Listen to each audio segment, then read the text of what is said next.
अस्सलाम वालेकुम दोस्तों। आज जो दहशत देने वाला वाक़या पाकिस्तान में रूनुमा हो गया है। पाकिस्तान के माया नाज सिंगर अताउल्लाह ईसा खिलवी तारिफानी से कोच कर चुके हैं।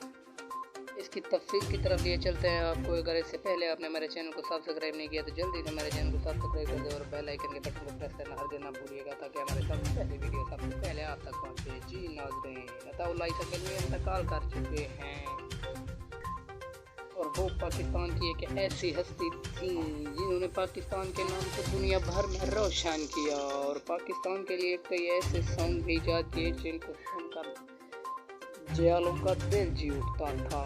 और अब खुदा उनको बहश्त में जगह नसीब और जन्नत और फिरदौस में जगह दे। अल्लाह उनको अच्छा रुतबा दे इंशाअल्लाह।